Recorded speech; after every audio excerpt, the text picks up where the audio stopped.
20장 11절부터 18절 말씀 봅니다.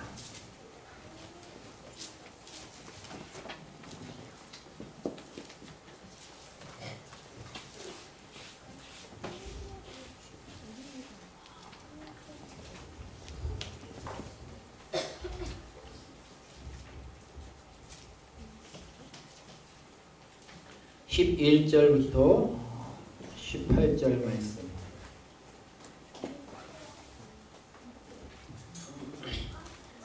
우리 한 목소리 같이 봅니다. 마리아는 무덤 밖에 서서 울고 있더니 울면서 구부려 무덤 안을 들여다보니 흰옷 입은 두 천사가 예수의 시체에 누웠던 곳에 하나는 머리편에 하나는 발편에 앉았더라.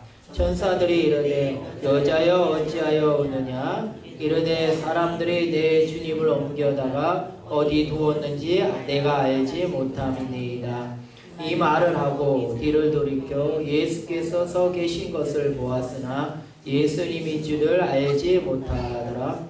예수께서 이르시되 여자여 어찌하여 울며 누구를 찾느냐 하시니 마리아는 그가 동산지기인 줄 알고 이르되 주여 당신이 옮겼거든 어디 두었는지 내게 이르소서 그리하면 내가 가져가리이다. 예수께서 마리아에게 하시거늘 마리아가 돌이켜 히브리 말로 나피오 하니 예수께서 이르시되 나를 붙들지 말라. 내가 아직 아버지께로 올라가지 아니하였노라. 너는 내 형제들에게 가서 이르되 내가 내 아버지 곧 너희 아버지 내 하나님 곧 너희 하나님께 올라간다 하라 하시니 막달라 마리아가 가서 제자들에게 내가 주를 보았다 하고 또 주께서 자기에게 이렇게 말씀하셨다 이러니라.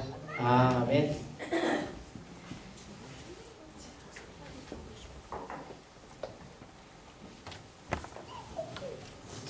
오늘 제목의 말씀은 아주 단순하게 했습니다. 부활. 한번 따라가 부활. 이 부활절이 되면 우리가 제일 좋아하는 하나를 나눠줘요. 여기 보면 계란입니다. 달걀이라고도 하고요. 또 이제 신앙적인 뜻을 따라서 부활란이라는 단어를 쓰기도 하지요. 앞에도 우리 요번에는 이렇게 장식을 했어요. 좀 이따 오후 예배가 끝나면 우리 이렇게 같이 전도할 것입니다. 부활의 아침에 같이 나누길 원해서 우리 항상 그렇게 하고 있습니다. 근데 이 계란을 보면 왜 계란을 부활의 상징으로 해서 나눠주는지 아십니까? 여기 또 앞에 보면 장식이 있죠. 이게 꽃이 햇빛을 받지 못해서 피지 못했는데 피면 이쁜데 이 백합이 있어요. 이러한 것들을 부활의 상징으로 하고 있죠. 왜 계란이 부활의 상징이 됐습니까? 맛있어서요. 부활에 그래도 계란이 먹을만 하잖아요. 그건 이제 우리 아동부 아이들 정도 수준이고요.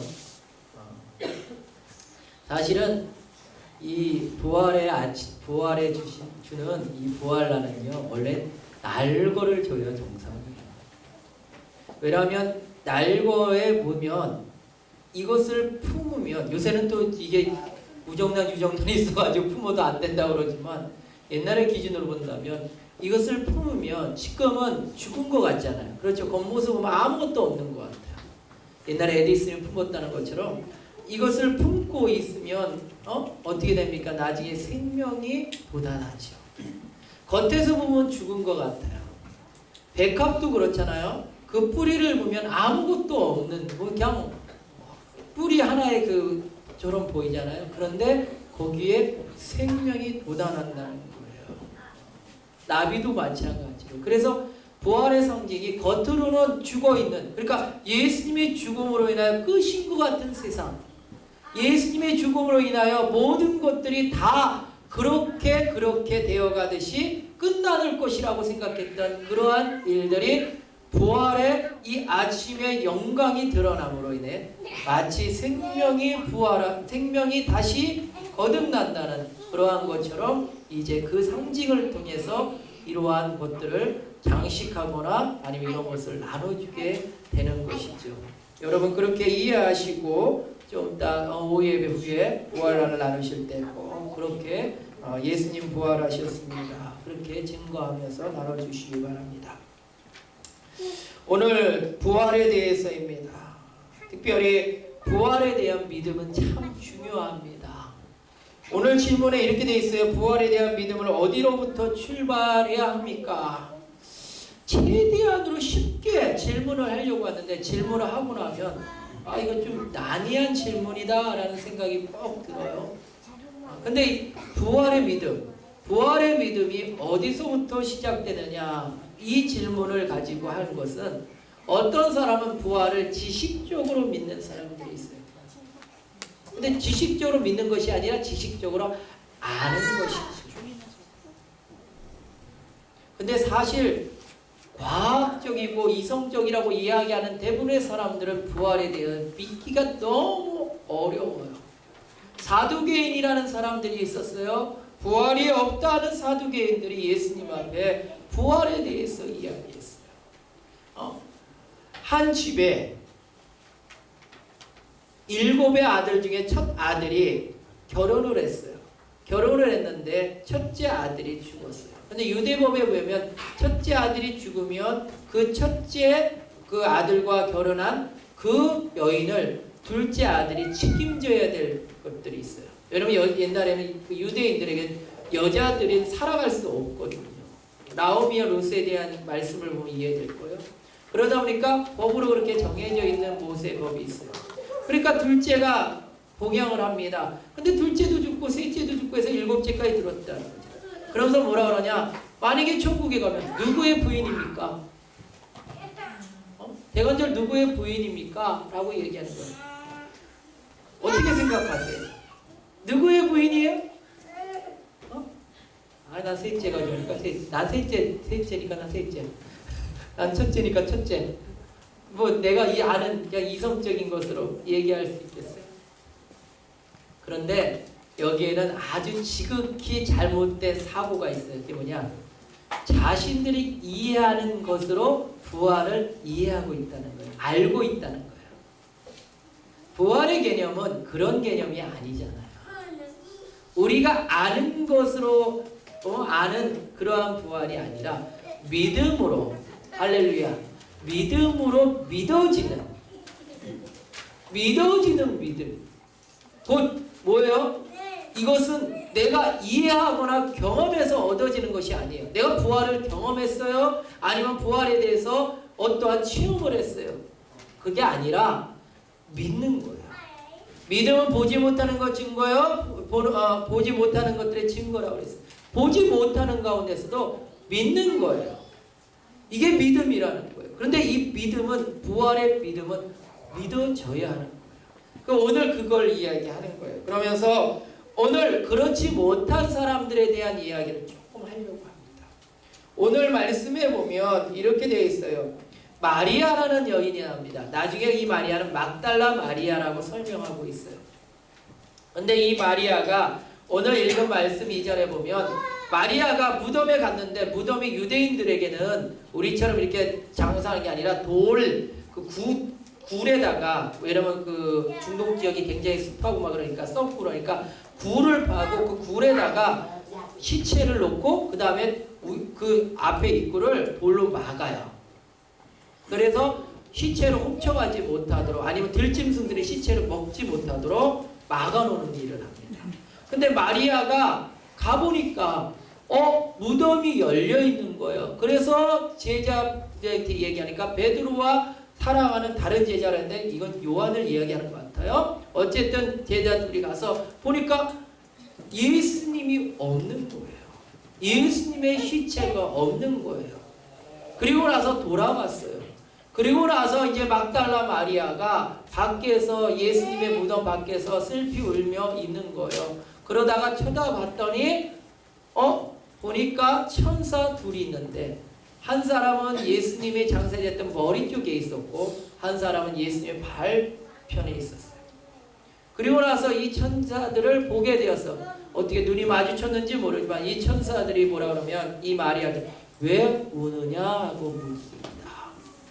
그랬더니 이제 마리아가 하고 싶은 말이 있었던 거야. 사실 묻기를 원했겠지요. 가장 궁금했던 거야. 그래서 뭐라고 이야기하냐. 여기 오늘 말씀해 보니까 뭐라고 됐으면 왜 우느냐라고 이야기하니까 예수님의 시체가 어디에 두었는지 보이지가 않으니까 당연히 누군가가 옮겨갔다고 생각한 거예요. 여기 아리마떼 요셉의 이 장사진을 여기에 뒀다고 생각하고 왔는데 분명히 여기까지 두는 걸 봤는데 왜 예수님의 시체가 없지? 그렇게 생각하고 뭐라 그랬어요? 예수님의 시체가 어디 있습니까? 내가 지금 모르고 있는데 혹시 어디에 두는지 나를 좀 가르쳐 주십시오. 그래서 내가 울고 있습니다. 그리고 나서 말을 하고 있는데 뒤를 돌이켜 봤어요. 이것을 주석으로 살펴보니까 재밌어요. 어떤 사람은 예수님이 뒤에 있는데 하니까 예수님 쳐다봤다고 하고 어떤 사람은 성경 그 천사가 이 이야기를 하면서 뒤를 가리키니까 마리아가 뒤를 돌아봤다고 하나. 뭐 어쨌든 마리아가 예수님을 돌아보게 됐어요. 예수님이 그걸 쳐다봤어요. 그리고 나서 뭐라고 이야기했냐?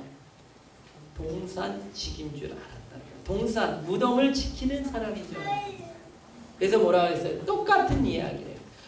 예수님 시체가 없는데 어떡하죠? 동산직이면 당신이 옮겼을 거 아니에요. 그러니까 당신이 이 무덤을 책임지는 사람 아니에요. 그러니까 당신은 알 거 아니에요. 그러니까 주님 당신이 옮겼다면 어디 두었는지 내게 좀 가르쳐 주십시오.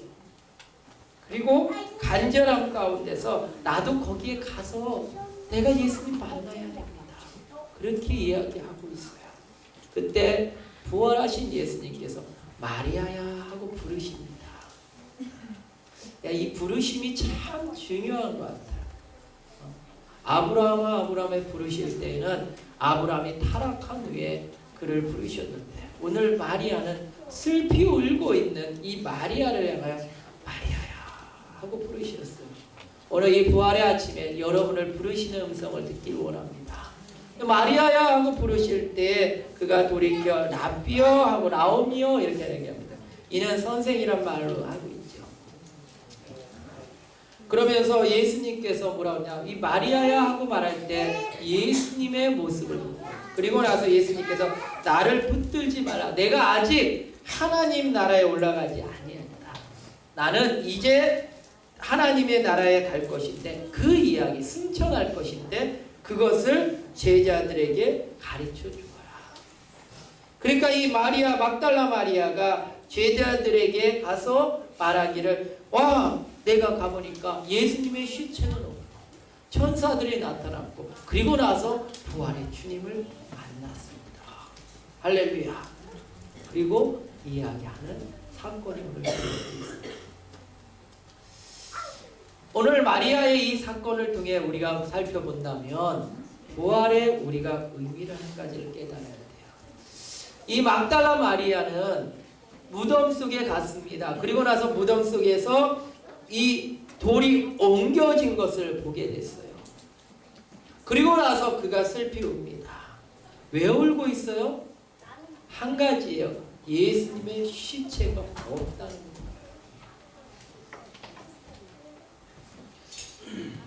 오늘날 우리가 알지 못하는 것에 대해 믿는 것이 쉽지가 않습니다. 우리가 경험하지 않은 것을 믿는 것이 쉽지가 않아요. 오늘 뿌리 근거의 말씀을 보면 이렇게 되어 있어요. 고린도전서 15장 20절 그러나 이제 그리스도께서 죽은 자 가운데서 다시 살아나사 잠자는 자들의 첫 열매가 되셨다. 아멘. 여기 보니까 부활의 첫 열매가 되셨다는 거죠. 첫 열매는 뭐예요? 막 자라고 있는 열매 맨 처음 열린 걸 말한 거잖아요. 그렇죠? 첫 열매는 중요하잖아요. 근데 예수님께서 부활의 첫 열매가 되셨다는 거죠. 그러면 이 부활에 대한 신앙을 그 전에 어느 누구도 갖고 있지 않았다는 거예요. 죽은 자가 살아나? 죽으면 끝이야. 죽으면 끝이기 때문에 죽음을 잘 지내야 돼. 그래서 장례와 이러한 절차를 굉장히 중요시 여겼던 게 유대인들. 우리나라도 그렇잖아요. 그렇죠? 그래서 얼마나 중요하게 여기는지 어느 종교는 그렇게 얘기하잖아요. 자녀들이 49일 동안 잘 지내지 않으면 우리 조상이 귀신이 돼서 떠도니까 안 된다. 우리 최선을 다해야 된다. 그래서 49제를 지내는 거예요. 이 장례, 죽음에 대해서 너무나 집중하다 보면 이러한 생각들을 갖게 된다. 예수님의 시체가 없다는 걸 보고 막달라 마리아는 너무 울고 있었어요. 슬피 울고. 슬피 온다는 게 어느 정도면요, 통곡하고 오는 거예요. 장례식에 보면 곡하잖아요. 아이고 하고 곡하는 것처럼 지금 마리아는 지금 곡하고 있는 것처럼 슬피 울고 있는 거예요. 얼마나 울고 있는지 몰라요. 그 우는 게 왜 우는 거예요? 예수님의 시체가 없기 때문에. 예수님의 시체를 못 봤기 때문에. 다른 말로 이야기하면 죽음을 가지고 슬피 울고 있다는 거예요. 오늘날도 죽음이라는 것에 대한 두려움을 갖고 있습니다. 어느 누구도 두려움 가운데 죽음을 보질 않아요. 심지어는 얼마나 죽음이 두려운지 자기가 가졌던 엄청난 책임감, 엄청난 그러한 책임을 져야 될 그러한 것들도 망각하게 되잖아요. 이번 세월호의 선장 같은 사람들, 선원들 보면 그렇죠. 다 일부는 그렇지 않지만 자기가 책임져야 될 것도 잊어먹는 거예요. 왜? 죽음이란 두려움이 있으니까. 난 살겠다는 거예요. 그 다음에 어떠한 일들이 일어나는지 그거는 다 필요 없고 일단 살아야 됩니다. 죽음이 두려운 거예요. 그런데 이 죽음에 대한 관심만 갖고 있던 그 사고와 그 사상을 갖고 있던 그 시기에 지금 예수님께서 부활하신 거예요. 그러니 이 막달라 마리아는 이해가 될 수 없는 거예요. 아니 죽은 자가 부활해? 그러니까 이해하는 게 뭐예요? 예수님의 시체만이라도 제대로 해야 되겠다. 예수님의 장례는 내가 무슨 일이 있어도 잘해드려야 되겠다. 그 생각을 갖고 있는 거예요. 오늘날 기독교인들 중에 신앙도 그래요. 죽은 후에 천국과 지옥의 문제가 더 중요하고 내가 죽을 수밖에 없는 지옥 백성이었다가 기적적으로 예수님께서 나를 구원하셔서 십자가의 사건을 내가 천국에 들어가 하나님의 사람이 되었다는 것을 생각하고 그것으로 기쁨을 얻어야 되는데 죽음이라는 것에 너무 집착해요. 지금 막달라 마리아는 이 죽음 시체는 사실 성경에 보면 정확하게 뭐라고 돼 있어요? 흙은 흙으로 돌아갈 것이라. 흙으로 만든 인생이잖아요. 그리고 그 코에 생기를 하고 숨을 넣으실 때 생명이 되니라고 했잖아요. 그러니까 우리의 육신은 흙으로 돌아갈 거예요. 흙으로 돌아가야 될 인생이란 말이에요. 근데 이거에 대해서 지금 굉장히 집착하고 지금 막달라면 이게 없다는 게 슬픈 거예요. 예수님의 시체가 없다는 게 슬픈 거예요. 이 슬픔을 가지고 그렇게 울고 있는 막달라 마리아를 보게 됩니다. 그런데 막달라 마리아 결론적으로 어떻게 됐어요? 이 슬픔이 변하여 기쁨이 됐어요. 부활의 주님을 만났어요. 그리고 부활의 주님을 만나서 너무나 기뻐서 마지막에 뭐라 했어요? 막달라 마리아 가서 제자들에게 내가 주를 보았과 하고 또 주께서 자기에 이렇게 말씀하신 거 하나님 나라 승천할 거 우리가 가서 봐야 이러한 말씀을 증거하는 증인이 되었어요. 할렐루야. 너무나 기쁨으로 증거하게 되었어요. 그런데 이 사건과 연관되어 있는 오늘 누가복음의 보조 이야기 누가복음 24장에 엠마오로 내려가는 두 제자 이야기. 엠마오로 내려가는 두 제자가 있어서 얼마나 슬펐는지 너무나 절망입니다. 왜? 예수님을 따라서 예수님 안에서 보니까 예수님에 대해 뭐라고 그랬느냐? 이가 예루살렘 우리 이스라엘 백성을 속량할 자라고 생각했다. 왜? 대제장과 제사장들 그 많은 종교 그러한 사람들도 예수님 앞에 불복하는 것을 봤거든요. 말씀이 안 되는 거예요. 능력으로 안 되는 거예요. 그걸 보고 아 이스라엘을 구원할 성령자 예수님이다 하고 생각했다고 했어요. 그러한 예수님께서 죽음고 이제 똑같은 다른 사람들처럼 죽었다는 거예요. 그러니 이제 예루살렘에 머물 이유가 없는 거예요. 그래서 엠마오로 내려가고 있어요. 엠마오로 가는 도중에 이제 한 사람을 만나게 되죠. 한 사람을 만나게 되는데 그는 곧 예수 그리스도입니다. 부활하신 예수님입니다.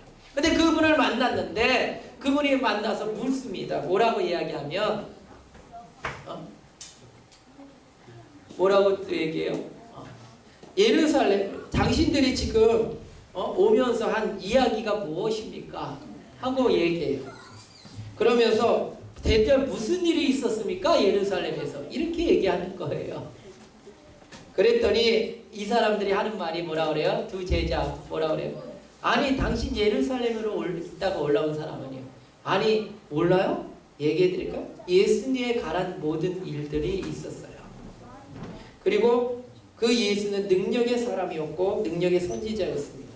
그런데 판결을 내리고 십자가형을 받았어요. 그래서 십자가에 못 박혔죠. 너무 안타까운 일이에요. 그리고 이야기하는 것이죠. 그러면서 또 설명을 하기를 뭐라 해야 되냐. 그런데 우리들 중에 어떠한 여자들이 우리에게 놀라운 것을 이야기했어요. 그게 뭐냐. 그들이 새벽에 무덤에 갔는데 예수님의 시체를 보지 못했다는 거예요. 그리고 그들이 천사들을 만났다는 거예요. 지금 금방 봤던 요한복음의 막달라 마리아 이야기하는 거예요. 그러면서 또 그 사람들 중에 무덤에 가보았더니 정말 예수님이 말씀하신 것처럼 그 빈 무덤, 그러니까 그 여인들이 말한 것처럼 빈 무덤만 보고 예수님을 보지 못한 제자들도 있었습니다 하고 얘기하는 거예요. 사실 뭐를 빼먹었어요 지금. 여기까지 얘기했는데 분명히 얘기한 거는 막달라 마리아는 마지막 절에 뭐라고 그랬어요? 부활하신 주님을 내가 보았다고 얘기를 했잖아요. 근데 여기까지 사실적인 것만 이야기하는 거예요. 그러니까 자기가 믿지 않기 때문에 이야기를 안 한 것 같아요. 그러니까 이러한 사실은 내가 들었다는 거예요. 그리고 나서 이야기합니다. 그럴 때 뭐라고 이야기냐 예수님께서. 미련하고 선지자들의 말한 모든 것을 마음에 더디 믿는 자들이요. 그리스도가 이런 고난을 받고 자기의 영광에 들어가야 할 것이 아니냐. 무슨 이야기예요? 이 막달라 마리아나 제자들이 봤던 빈 무덤 이것이 중요한 게 아니라 이제 부활하셔서 하늘에 승천하셔서 재림주로 오실 예수 그리스도 그 말씀이 얼마나 성경에 많이 기록되어 있느냐. 근데 왜 그걸 믿지 않느냐. 왜 과학적으로 믿으려고 하고 이성적으로 부활을 믿으려고 하느냐. 아니 부활을 믿지 못한다고 이야기하느냐. 우리의 생각으로 부활이 없다 하면 없는 거예요?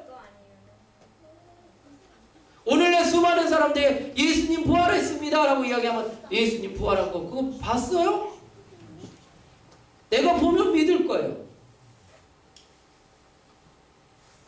볼트만이라는 신학자는 하나님의 나라의 그 모든 언어를 우리의 인간의 언어로 표현할 수 없다고 그랬어요. 우리의 언어는요 한계성을 갖고 있어요.